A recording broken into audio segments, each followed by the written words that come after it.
बिस्मिल्लाहिर्रहमानिर्रहीम। अस्सलाम वालेकुम दोस्तों, गोश्त पाक की शान के बारे में यह प्यारा बयान पूरा ज़रूर सुनना।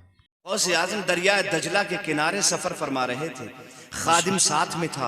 अचानक एक औरत के रोने की आवाज आई। वो औरत बड़ी शिद्दत के साथ रो रही थी। उसके रोने में दर्द था, उसके रोने में जो है दर्द था, उसके रोने में कराहत थी, इकराह था। उसके रोने में बड़ी शिद्दत के साथ रो रही थी। आईने करामत एक किताब उसमें लिखा हुआ है। उसके रोने में इतनी शिद्दत थी और इतनी हिद्दत थी उसके रोने में कि उसके रोने की वजह से पानी के अंदर मछलियों के पेट के अंदर अंडे पिघल पिघल कर पानी हो गए थे। इतनी शिद्दत से रो रही थी वो। उसके रोने से मछलियों के पेट के अंडे पिघल पिघल कर पानी हो गए थे। इतनी शिद्दत से वो औरत रो रही थी। गौसे आज़म ने फरमाया, खादिम जरा तफ्तीशे हाल तो करो, ये नबी का उम्मती कैसे रो रहा है? ये मेरे नबी की उम्मत की एक औरत क्यों आंसू बहा रही है?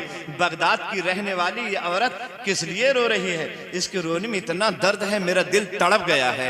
अब्दुल कादिर जीलानी बेचैन हो गया है। और गौसे आज़म जब बेचैन हो जाए तो कोई ना कोई रास्ता जरूर निकल आता है। खादिम से फरमाया, जाओ पूछ कर आओ क्या बात है, ये औरत क्यों रो रही है? खादिम करीब पहुंचता है और जाकर पूछता है, माँ आप क्यों रो रही हैं? सर झुकाए हुए जुज़ारो कतार रो रही थी औरत। उसने अपनी निगाहें उठाकर देखा तो सामने गौसे आज़म का खादिम दिखाई दे रहा था। अर्ज करने लगी, बेटा ये कोई नई बात थोड़ी है कि आज मैं यहाँ रो रही हूँ। दरियाए दजला के इस किनारे पर मैं 12 साल से रोजाना आती हूँ और रोजाना जब तक दिल भर कर रो नहीं लेती हूँ उस वक्त तक मुझे चैन नहीं मिलता है, मुझे सुकून नहीं मिलता है। मैं रोज आती हूँ और रोजाना रोती हूँ, कोई आज नया मामला थोड़ी है। गौसे आजम के खादिम इरशाद फरमाते हैं, आखिर वजह क्या है, तारीख क्या है, मामला क्या है? आप 12 साल से जो रोती हैं इस दरिया के किनारे और दरिया दजला के इस पनघट पर आकर रोती हैं, रोने की वजह क्या है? तो वो औरत कहने लगी, बेटा जब तुम पूछ ही रहे हो तो सुनो। वो दिन मुझे अच्छी तरह याद है। ऐन जवानी के आलम में मैं सुहागन से अभागन हो गई थी। अचानक मेरे शौहर ने मुझे खैर बात कह दिया। मेरे शौहर का इंतकाल हो गया और जवानी के आलम में मैं बेवा हो गई। लेकिन मेरे शौहर की एक निशानी बेटे की शक्ल में मेरे पास मौजूद थी। उसे मैंने अपने सीने से लगाया, अपनी जिंदगी का सरमाया समझते हुए उसकी परवरिश करना शुरू कर दी। मैं घर घर जाती थी, मेहनतें करती थी, मजदूरियां करती थी, मशक्कतें करती थी, लोगों की यहाँ खिदमतें करती थी। उससे जो हासिल होता था वो मेरा मेरे बच्चे का जरिया माश बना करता था। और आखिरकार उन फवाने शबाब को मेरा बच्चा पहुंचने लगा, मेरे बच्चे की नश्व नुमा होने लगी। देखते ही देखते मेरा नौजवान उन फवाने शबाब को पहुंचा। वो कड़ियल खूबसूरत नौजवान 18 साल की उम्र हो गई। मैंने अपने बच्चे की शादी करने के ख्वाब देखना शुरू कर दिए। बड़ा हसीन था मेरा शहजादा, बड़ा प्यारा था मेरा शहजादा। मैं सुबह को उठती तो आंखें उसी का चेहरा उसी का चेहरा देख के आंखें खोला करती थी और जब सोती थी तो उसका चेहरा देख के आंखें बंद किया करती थी। वही तो मेरी जिंदगी का इकलौता सहारा था। आखिरकार मैंने अपने बच्चे के रिश्ते की तलाश शुरू कर दी। मेरी तलाश मुकम्मल हो गई और दरिया दजला के उस पार से मेरे बच्चे की शादी तय हो गई। मैं दुल्हन को देख के आइदा हो गए तो रुखसती का वक्त आया। हजार नाजो अंदाज के साथ मेरे बच्चे की दुल्हन को उसके घर वालों ने रुखसत किया और रुखसत करके मेरा बेटा दुल्हन को लेकर बारातियों के साथ में घर वापस आ रहा था। दरियाए दजला को फिर उबूर करना था, लेकिन ऐसी अचानक तूफानी आई। कश्ती में बैठकर जैसे ही बारात बीचों बीच में पहुंची, कश्ती भंवर में फंस गई। तूफानी आई, लहरें आई, मौजें आई। उन मौजों के तूफान में भंवर में कश्ती फंस गई और देखते ही देखते कश्ती गर्काब हो गई। मेरे शहजादे की मैं बारात के दूल्हा दुल्हन यही गर्क हो गए। ये 12 साल पहले की बात है। मैं रोजाना आती हूँ और दिल भर के अपने बच्चे को याद कर कर के रोया करती हूँ। मैंने तो सही से अपनी दुल्हन को कुछ खिलाया पिलाया भी नहीं, वो तो मेरे घर भी नहीं पहुंच पाई, उससे पहले ही इस दरिया में गर्काब हो गए। मेरे बच्चे के साथ साथ बगदाद के और बहुत सारे लोग जो बाराती बने बन के गए थे वो सब इसी दरिया में गर्काब हो गए। गौसे आजम की खादिम की आंखें छलक पड़ी और गौसे आजम की बारगाह में जाके अर्ज करने लगा, हुजूर मामला ऐसा ऐसा है। हुजूर गौसे आजम उस औरत के करीब आए, इरशाद फरमाया, माँ बताओ तुम्हारे बच्चे की कश्ती कहाँ पर डूबी है? वो औरत कहती है, मुझे ये तो पता नहीं बेटा कि कश्ती कहाँ पर डूबी है, अलबत्ता लोग बताते हैं कि यहीं पे डूबी है। गौसे आजम ने जब इशारा देखा उस बूढ़ी औरत का कि यहीं पे डूबी है, अपनी अंगुष्ठ मुबारक का इशारा फरमाते हैं और फरमाते हैं, ऐ 12 बरस की डूबी हुई कश्ती बाहर निकल।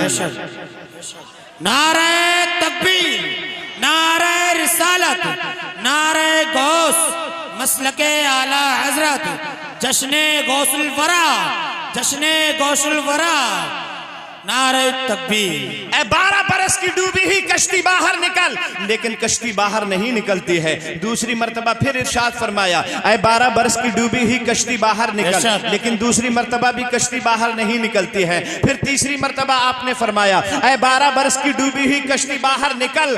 कसम रब्बे काबा की, तारीखों में लिखा हुआ है, आईने करामत में लिखा है। और दावत इस्लामी के बानी अमीर दावत इस्लामी भी इरशाद फरमाते हैं कि देखते ही देखते 12 बरस की डूबी हुई कश्ती सतह आप पर आकर तैरने लगती है। जैसे ही कश्ती बाहर निकल के आई, बाराती उतर उतर कर अपने घरों को जाने लगे, दूल्हा दुल्हन भी उतर आए। औरत ने अपने बच्चे का हाथ पकड़ा, अपनी दुल्हन का हाथ पकड़ा और अपने घर को रवाना हो गई। जब सारे बगदाद के बाराती और दूल्हा दुल्हन अपने घर को चले गए तो अब्दुल कादिर जिलानी ने रब की बारगाह में अपने हाथों को लंबा कर दिया, या अल्लाह, अब तक ऐसा होता था कि जब मैं एक मर्तबा कहता था तभी मेरी तमन्ना और ख्वाहिश पूरी हो जाती थी। आज मैंने 3 मर्तबा कहा है, तब तूने मेरी तमन्ना को पूरा किया है।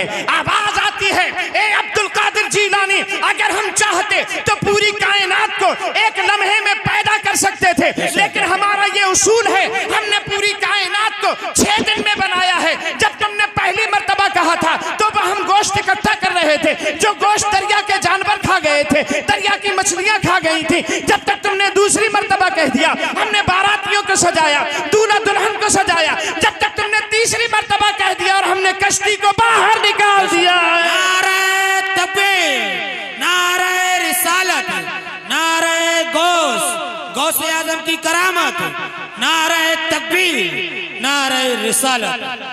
माशाअल्लाह, बहुत खूब। ताजदार अहले सुन्नत कहते हैं, जो तुमसे न मांगे तो फिर किससे मांगे? बेशक, जो तुमसे न मांगे तो फिर किससे मांगे? कहीं और भी है गली गौसे आजम। वाह। और जो डूबी थी कश्ती वो दम में निकाली, जो डूबी थी कश्ती वो दम में निकाली, तुझे ऐसी कुदरत मिली गौसे आजम।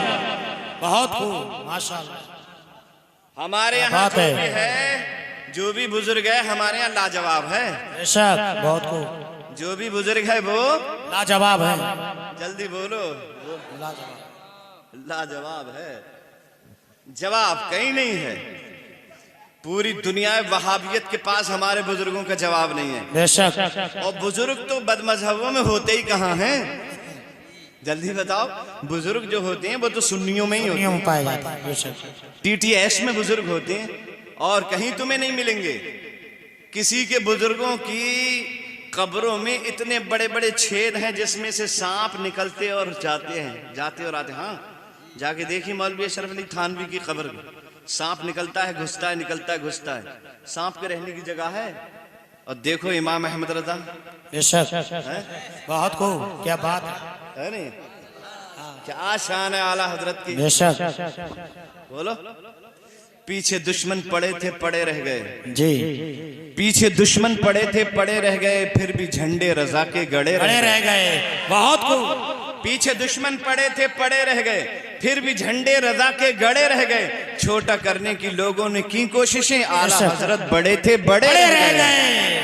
बहुत बेशक, क्या बात है। और बाद मरने के मेरे दोस्त इतना काम कर देना, बाद मरने के मेरे दोस्त इतना काम कर देना, बाद मरने के मेरे दोस्त इतना काम कर देना, मेरे रुखसार पर मेरे नबी का नाम लिख देना।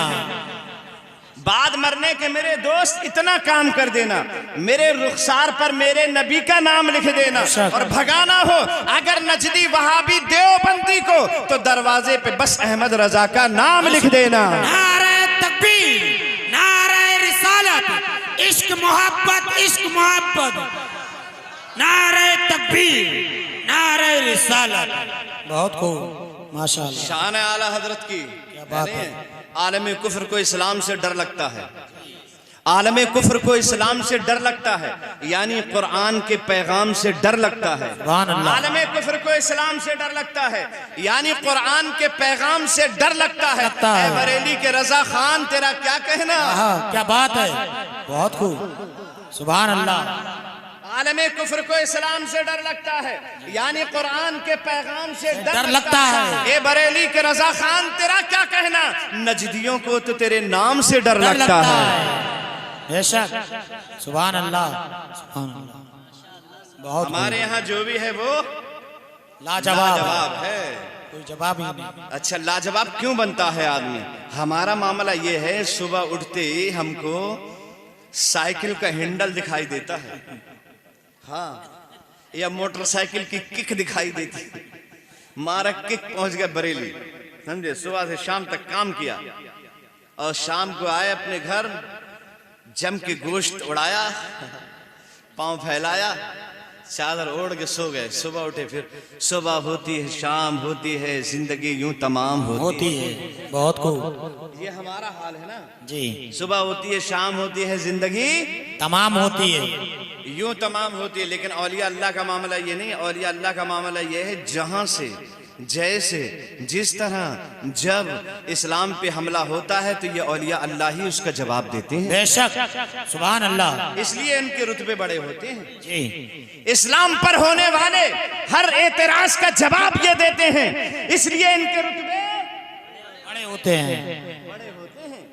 इस्लाम पे होने वाले हर हमले के लिए ये तैयार रहते हैं। बेशक। आला हजरत सारी जिंदगी तैयार रहे। बोलो भाई। वीडियो को लाइक करो, शेयर करो और चैनल पर नए हो तो सब्सक्राइब करके बेल आइकन जरूर दबा दो।